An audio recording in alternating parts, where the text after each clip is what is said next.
નમસ્કાર ખેડૂત મિત્રો, હું ભાવિસા વિશાલ પટોડિયા આજે આવી ગઈ છું પીપળવા ગામના ભાવેશભાઈ વિઠ્ઠલભાઈ પટોડિયાની વાડીએ. એમની વાડીએ આપણે અત્યારે ડુંગળી અને લસણ અને ધાણાનું ફિલ્ડ છે. તો આપણે પહેલા જોઈ લઈએ લસણનું ફિલ્ડ કે કેવી રીતે એની વાડીએ કેવું શું વાવે છે, કેવી રીતે વાવે છે અને ઉત્પાદન તો ડબલ ચોબલ કેટલું બધું દર વર્ષે કરતા જાય છે.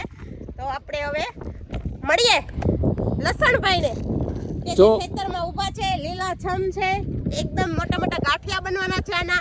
પછી આપણે એને ફોલીને શાકમાં નાખવાના છીએ. પણ આ વર્ષે એ લોકોને ખબર હતી કે મરચામાં કોઈ જાતનું આમ શું કહેવાય ઓલો શું કહેવાય વરસાદ હેરાન કરશે એટલે મરચાનું વાવેતર એને કર્યું નથી ને આ વર્ષે લસણનું વાવેતર કર્યું છે.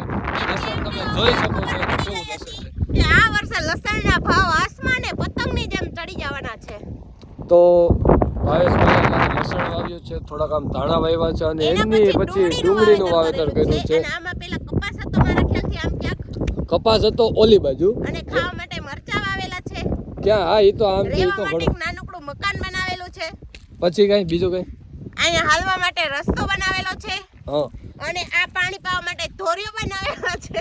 તો હું ખેડૂત મિત્રો વિશાલ પટોડિયા આજે ભાવિસા સાથે લાવો એમ નહીં, ખેડૂત મિત્રોને આમ બતાવો યાર.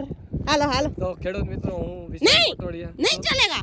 નમસ્કાર ખેડૂત મિત્રો હું વિશાલ પટોડિયા આજે આવી ગયો છું ભાવેશભાઈની વાડીએ. જેમ ભાવિસાએ કીધું એમ હું પણ લસણની ફિલ્ડ જોવા આવ્યો છું. તો તમને લસણ બતાવું જો ઉપરના પાનમાં એને નથી સુકારો લીલું છમ ટાઈમ ટુ ટાઈમ દવા ખાતર અને પાણી આગળ ચાલુ કરી દીધું છે. અત્યારે પાણી આ બધું લસણ પિયત આપી દીધું છે આ લસણને.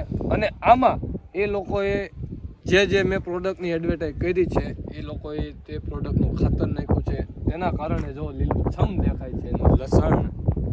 પછી બીજું કઈ હવે કઈ તમારે કહેવાનું બાકી રહી નહીં તો હું વિડીયોનો એન્ડ આપું છું. આજે મિત્રો આ વિડીયોની સ્ટાઇલ ભાવિસા વિશાલ પટોડિયાની નહોતી, આપણે કરેલી છે મિમિક્રી. કોની કરેલી છે વિશાલ? વિવેકભાઈ બાબરિયાની એશિયન એગ્રો એજન્સી જેતપુર વાળાની. કેમ કે ઈ એમ કહેતા હોય નમસ્કાર ખેડૂત મિત્રો, હું વિવેક બાબરિયા આજે આવી ગયો છું ભાવેશભાઈ પટોડિયાની વાડીએ પીપળવા ગામના. એમને ઊભું છે અહીંયા શેનું આ કહેવાય લઈ ગયું ઉભા રહ્યો વિવેકભાઈ. હા વિવેકભાઈ એમ કે લસણનું આપણે ફિલ્ડ ઊભું છે, હું ફિલ્ડ જોવા આવ્યો છું. પણ મિત્રો ઈ જે હોય વિવેકભાઈએ લઈ લીધો તો સંન્યાસ એમાંથી સોશિયલ મીડિયામાંથી. અને હવે ઈ પાછા કમબેક થવાના છે સોશિયલ મીડિયા ઉપર.